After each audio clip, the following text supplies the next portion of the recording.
루이스 엘리케 파리 생제르맹 감독이 한국인 미드필더 잔류를 전격 희망한 가운데 이강인은 해당 제안을 마다하고 이적을 추진하고 있으며 올여름 나폴리의 자코모 라스파도리, 아틀란타의 아데몰라, 루크먼 등 이선 요원 보강에 총력을 기울이는 아틀레티코 마드리드의 완벽한 영입이 될 수 있다는 분석이 나오며 화제입니다.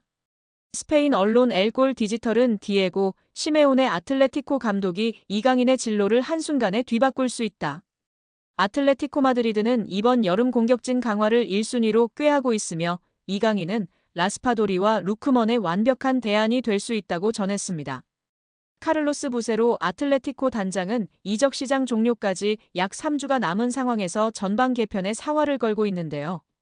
올여름 네덜란드 에레디비시 정상급 센터백 다비드 한츠코와 라이트백 마르크 푸빌, 레프트백 마테오 루제리, 골키퍼 후안, 무소를 품에 안아 뎁스를 큰 폭으로 두껍게 쌓은 후방보다 1선, 2선 역량 강화에 초점을 맞추고 있습니다.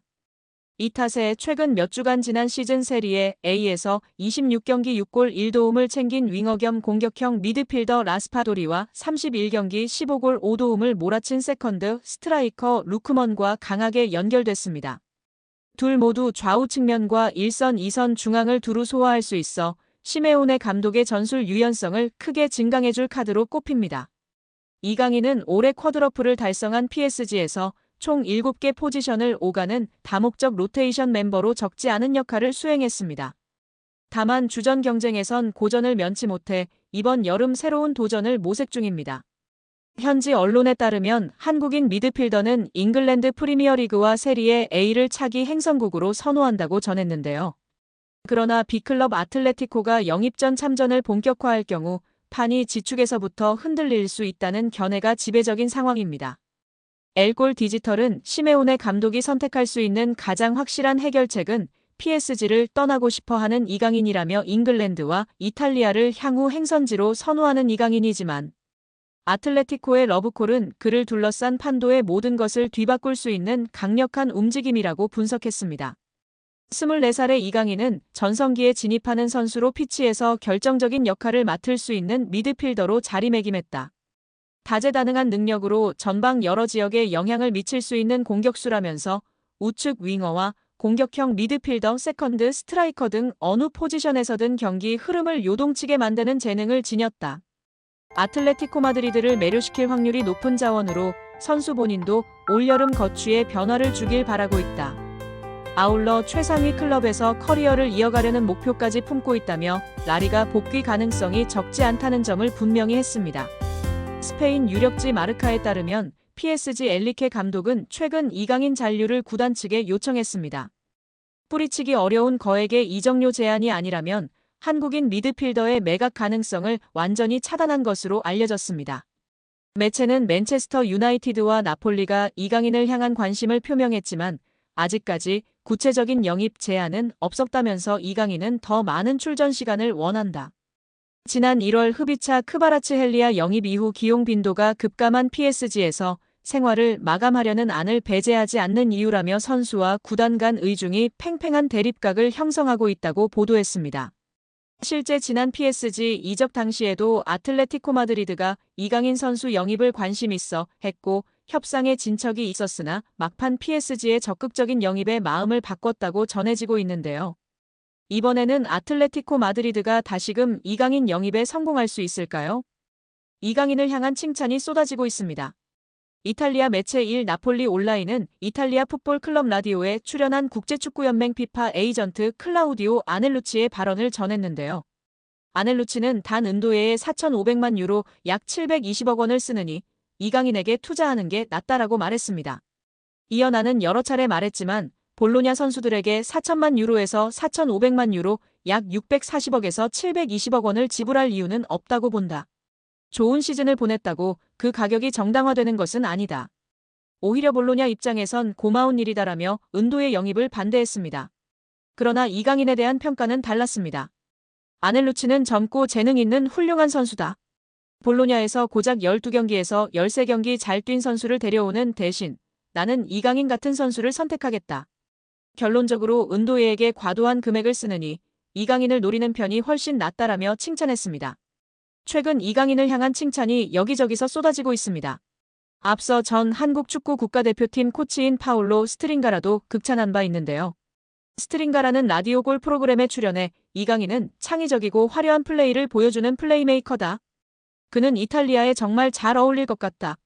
작지만 빠르게 치고 나가는 스타일이다. 창의성이 뛰어나며 프리킥도 아주 잘 찬다. 또 성실하고 태도가 좋은 선수다라고 설명했습니다. 또한 구단 레전드마저 이강인을 매각 대상으로 보았습니다. PSG의 레전드인 제롬 로탱은 RMC 방송을 통해 여러 선수가 팀을 떠날 가능성이 있다. 특히 이강인, 루마스 베랄도, 곤살로 하무스가 여름 이적 시장에서 떠날 것으로 보인다. 구단은 이들의 이탈을 이미 염두에 두고 있으며 대체 자원을 위한 물색도 시작한 상태다라고 알렸습니다.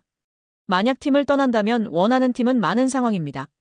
맨체스터 유나이티드, 아스널, 뉴캐슬 유나이티드, 크리스탈 팰리스, 나폴리, AS 로마 등 여러 클럽들이 문을 두들기고 있다고 전해지고 있습니다. 천재 미드필더 이강인이 세계적인 플레이메이커와 함께 국제축구 역사통계연맹 IFFHS 플레이메이커상 후보에 나란히 오르며 화제입니다. IFFHS는 지난달 말 공식 홈페이지를 통해 이강인, 리오넬 메시, 케빈 더 브라위너, 주드 벨링엄 등으로 구성된 2024년 월드 베스트 플레이메이커 후보 15인을 발표했습니다. 월드 베스트 플레이메이커상은 통계연맹이 2006년부터 매년 세계 축구를 빛낸 최고의 플레이메이커에게 수여하는 상으로 수상자에겐 황금공 트로피가 수여됩니다. 세계 축구 전문가의 투표로 최종 수상자를 선정하며 통상 연말에 수상자를 발표하는데요. 역대 수상자 면면은 화려합니다. 메시가 통산 최다인 5회 수상했고 사비 에르난데스가 4회, 더 브라위너가 3회, 안드레스 이니에스타가 2회 수상하며 메시의 뒤를 이었습니다. 지네딘 지단, 카카, 토니 크로스, 루카 모드리치 등이 한 차례씩 수상했습니다. 더 브라위너는 지난해 시상식에서 181점을 받으며 100점을 받은 메시를 81점 차로 따돌렸습니다. 베르나르도 실바가 78점으로 3위에 올랐습니다. 시즌별로 가장 창의적인 플레이를 펼친 선수들에게 트로피가 주어졌는데요. 이런 전설들이 수상한 플레이메이커상 최종 후보에 이강인이 뽑힌 것만으로 큰 의미가 있다는 평가입니다. 통계연맹은 최근 2시즌 이강인이 공격 포인트뿐 아니라 프랑스 리그1과 유럽 챔피언스 리그에서 선보인 드리블 돌파 찬스 메이킹 등의 능력을 높이 평가한 것으로 보입니다. 이강인은 올 시즌 챔피언스 리그에서 키패스 11개를 기록하며 전체 공동 4위를 질주하고 있는 상황입니다. 내 축구 인생에서 가장 묵직한 시간 말보다 진심을 다하겠다. 라며 헛소리를 하는 홍명보 감독의 인터뷰가 화제가 되고 있습니다. 축구대표팀 홍명보 감독은 취임 전부터 폭풍을 마주했지만 지도자로 두 번째 월드컵 본선 무대를 향하는 데 성공했습니다. 홍 감독은 스포츠서울 창간 40주년 인터뷰에서 한국 축구가 도달하지 못한 곳을 향해야 한다. 원정 16강은 2번 달성했으니 그 이상을 보고 뛸 것이라며 2026 북중미 월드컵 목표를 제시했습니다.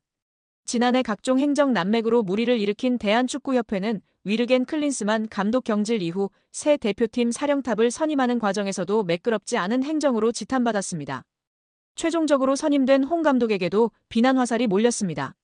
절차적 문제가 있다고 밝혀졌음에도 그는 잘못을 인정하지 않고 있습니다. 인터뷰가 더 가관인데요.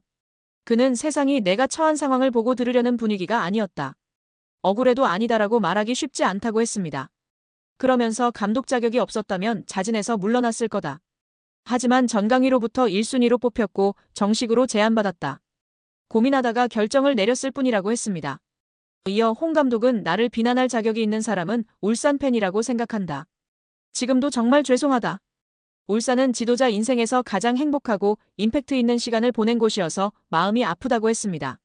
이어 홍 감독은 팔레스타인전 이후 오만원정에서 선수가 누구랑 어울리고 식사하는지 관찰한 적이 있는데 팀이 갈려져 있음을 직감했다. 그때부터 새로운 젊은 선수를 쓰자고 결심했다고 말했습니다. 이어 지난해 10월 배준호, 오현규 등이 맹활약하며 방향성을 명확히 했다. 태극마크와 주전 자리에 도전하는 분위기가 다시 생겨났다고 떠올렸습니다. 불안한 삼선, 본선 수준의 스트라이커 경쟁력 확보 등 여전히 과제는 많다. 홍 감독은 2014년 브라질 대회는 본선을 1년 앞둔 이 시기부터 맡았다. 선수 파악에 어려움이 따랐다. 지금은 K리그 감독도 했고 주요 선수장, 단점을 파악한 상태라고 자신했습니다. 또 본선을 앞두고 시즌을 마친 유럽파의 컨디션은 불명확하다. 북중미 지역 무더위로 체력전도 예상된다.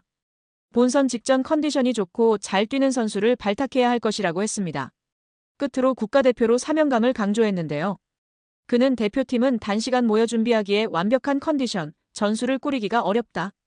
그래서 중요한 건 공통의 목표이다.